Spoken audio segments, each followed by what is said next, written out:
देख एगो बाबा बाड़न, चल उनका से हम दिखा देतनी। बाबा? हाँ बाबा। बाबा के लगे काहे खातिर जाए? काहे खातिर? उ बाबा 5G बाबा हवन। उनका लगे गईला से बाल बच्चा हो जाला।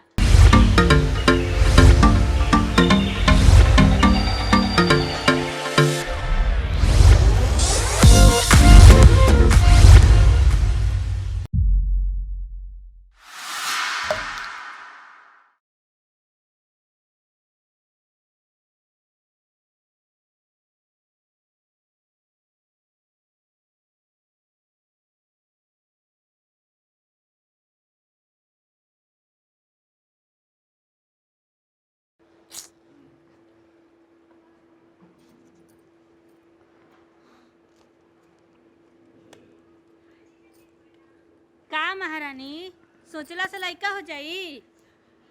आ तोरा से तो अपना लड़का के बियाह करके तो अपना हम लड़का के जिंदगी बर्बाद कर देनी। ताना काहे मारत तानी अम्मा जी? ताना ना मारी तो तोरा के आरती उतारी? हैं बताओ कि सबके बेटा के शादी भइल, सबके घर में नाती पोता हो गइल, एगो हमार घर अंगना बा। ते हमार गलती बा? तोर गलती नहीं तो केकर गलती बा?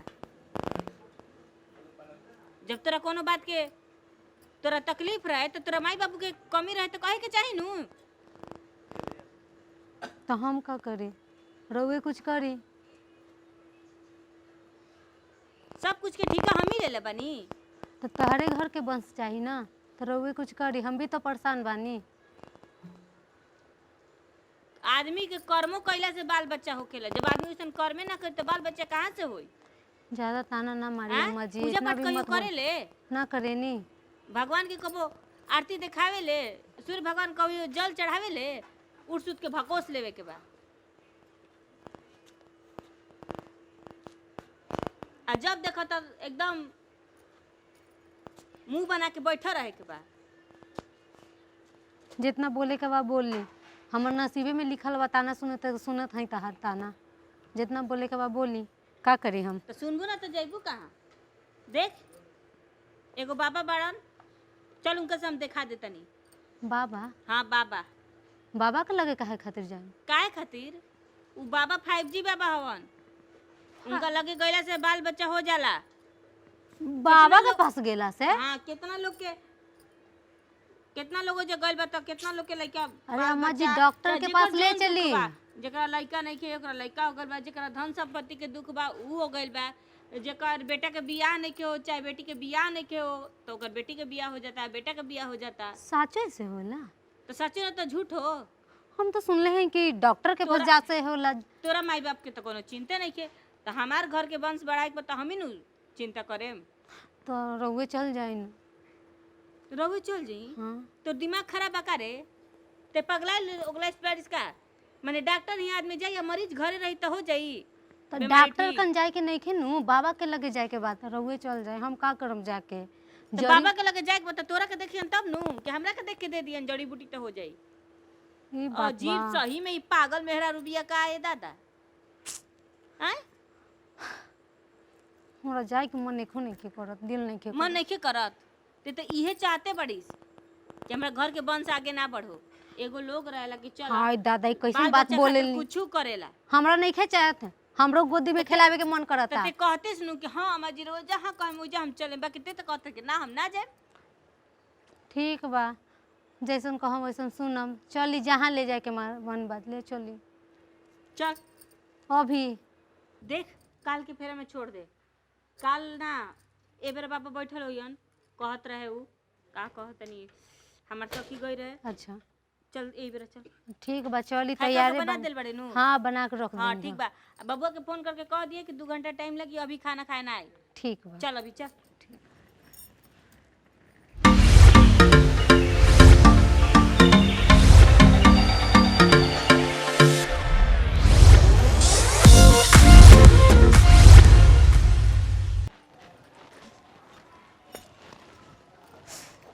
गोला तनी बाबा। बाबा बाबा देखी हमरा पतो के शादी भले 5 बरिस हो गए, मगर कोनो बाल बच्चे के हमने के अभी ले मुंह ना देखनी सन बाबा। हमरा घर के वंश के आगे बढ़ाई बाबा। 5 बरिस हो गई आ एको गो बाल बच्चा नहीं थे। ना बाबा 5 बरिस हो गए। बाकी एगो हमरा घर में कुत्ता बिलाई हो जाए तो कहते कि चला कुत्ता बिलाई के मुहवा देख लेनी। और पुतोह के लइका होई, लेकिन एकरा खातिर हमरा सगीन करा के काल कोठरी में चले के पड़ी।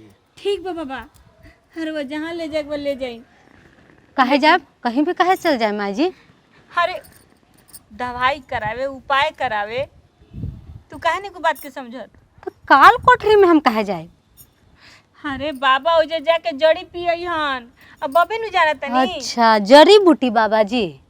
हर उपाय हमार काल कोठरी के अंदर होला। काल कोठरी तू नहीं ए को माई, तू ही चल जाना काल कोठरी में, हम एजे बैठत हई। हम जाई तो हम का करे काल कोठरी में जी? हमरा लइका होकावे के बा? अरे तार दिमाग खराब बा। हम जाएम, हे उम्र में लइका होई त हमर लोग का कही?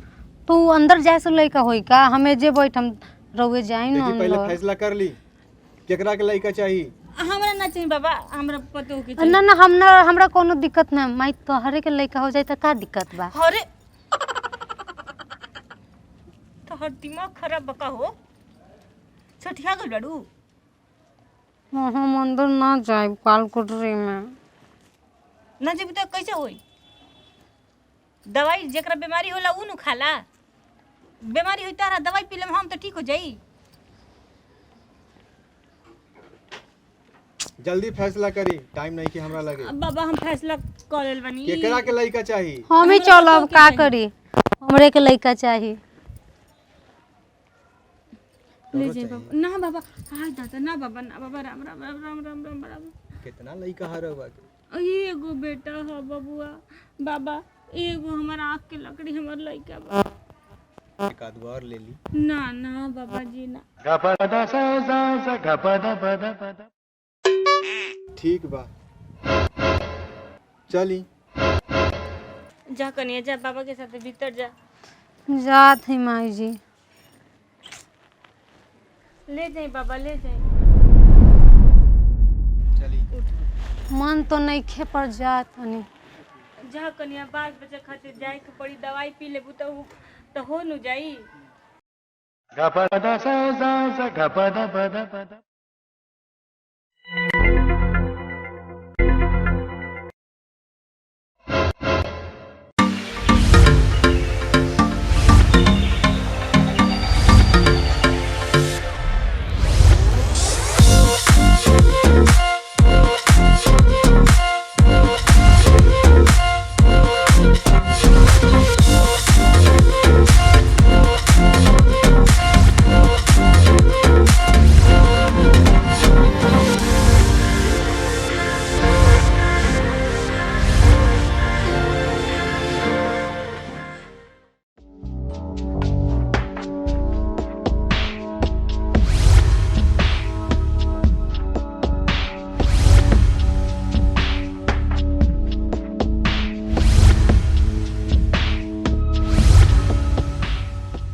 कनिया कहाँ बिया?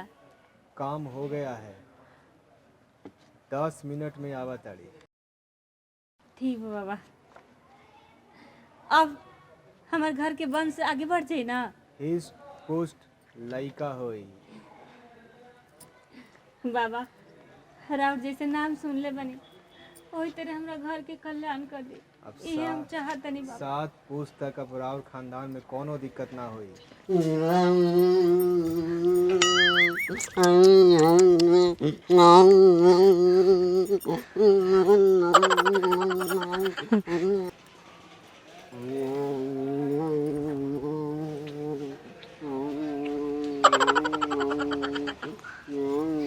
ई तहार पोता अम्मा जी।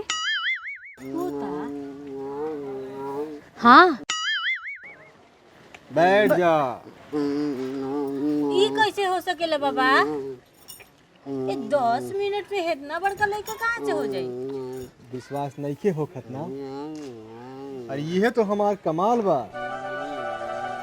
हमार नाम का है? 5G बाबा।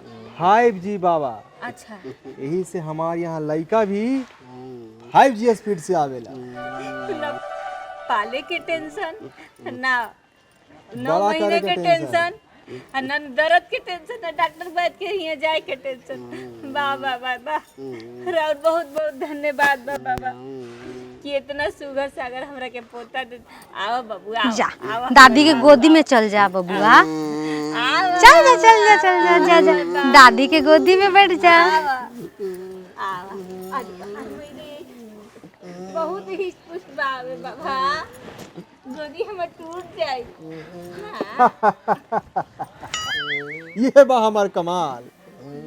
बबुआ न पाले के टेंशन, न बड़ा करे के टेंशन, सीधा रिजल्ट सामने। हमर बाबू, हमर पोता, खुश बानी नु? बहुत खुश बानी बाबा। ठीक बा बाबा, तो घरे जाई सन ना। जाई, लेकिन केहू और के अगर 5G स्पीड से बच्चा चाही ठीक बा, तो उनकरा का भेज दी हमरा लगे। ठीक बा बाबा। गोर लगला बाबा, बाबू बाबू बाबा के। लगला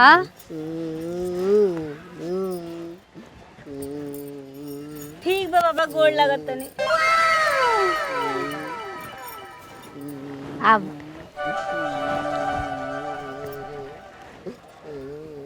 अरे हमर छोना चला, हमर बाबू, हमर पोता।